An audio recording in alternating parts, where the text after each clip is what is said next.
18장 도망자 야곱. 황량한 광야, 밤하늘에 별이 빛나고 있었습니다.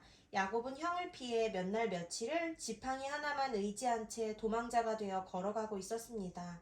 밤하늘의 별을 보며 야곱은 떠나온 집을 생각했습니다. 따뜻한 장막, 맛있는 요리, 포근한 이불, 그리고 편안한 잠자리. 그러나 이 모든 것이 그저 꿈만 같았습니다. 이제는 더 이상 누릴 수 없는 것이 되었습니다. 야곱은 밤하늘의 별을 보며 눈물을 흘렸습니다. 아버지 이삭을 생각할 때 마음속 깊은 곳으로부터 죄책감이 밀려왔습니다. 어머니 리브가를 생각하자 방울방울 떨어지던 눈물이 폭포수처럼 흘러나왔습니다. 눈물을 주체하지 못한 채 야곱은 자리에 철퍼덕 주저앉고 말았습니다.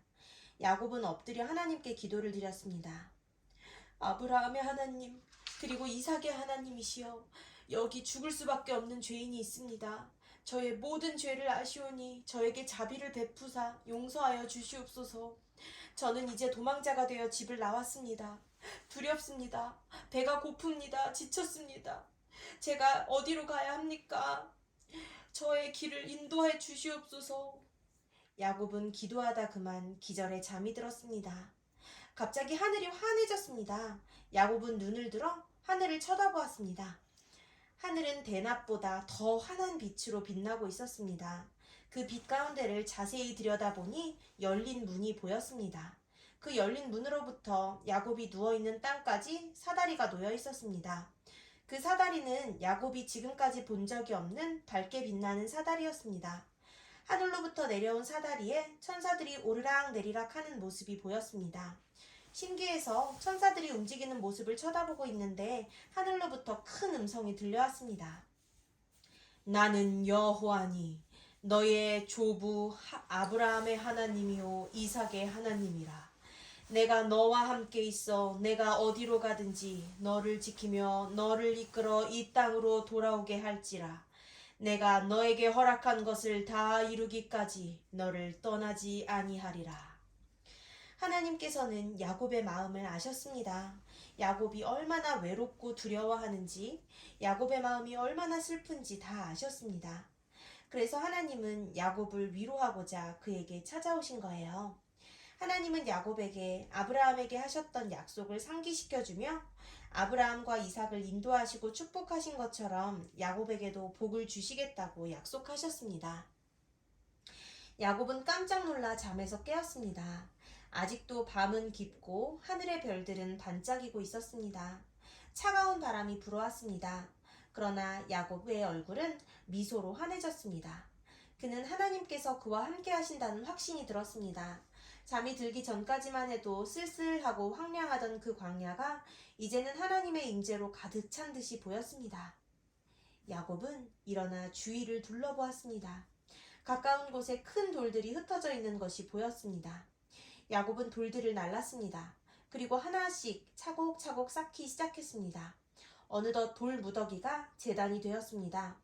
그리고 야곱은 하늘의 하나님께 감사의 기도를 드렸습니다. 여호와께서 과연 여기 계시거늘 내가 알지 못하였도다. 이곳은 다른 곳이 아니라 하나님이 계신 성전이요 하늘로 통하는 문이로다. 야곱은 기도를 마친 후 어렸을 때부터 자주 부르던 찬양을 불렀습니다. 야곱의 찬양 소리가 바람을 타고 광야 멀리까지 퍼져나갔습니다. 아무도 없는 그 외로운 새벽에 야곱의 찬양 소리만이 정막을 깨고 있었습니다. 어느덧 동쪽 하늘로부터 해가 떠오르기 시작했습니다. 해는 찬란한 빛을 발하며 서서히 떠올랐습니다. 야곱은 이곳에 베델이라는 이름을 붙여주었습니다. 베델은 하나님의 집이라는 뜻입니다. 야곱은 이제 가벼운 발걸음으로 외삼촌 라반의 집을 향해 걸어갔습니다. 어제까지만 해도 그를 짓누르던 죄책감이 이제는 가벼워졌습니다. 지난밤 하나님께서 야곱을 찾아오신 것이 야곱에게는 그의 죄가 용서받았다는 확신이 되었습니다. 아버지의 집을 도망하듯 나와 여기까지 올 때에는 죽을 것만 같았지만 이제는 하나님께서 함께 하시고 보호하신다는 생각에 용기가 생겼습니다. 그리고 지금까지 잊고 지냈던 하나님의 약속, 아브라함과 이삭이 받았던 그 약속이 다시 한번 야곱의 마음에 확실하게 새겨졌습니다.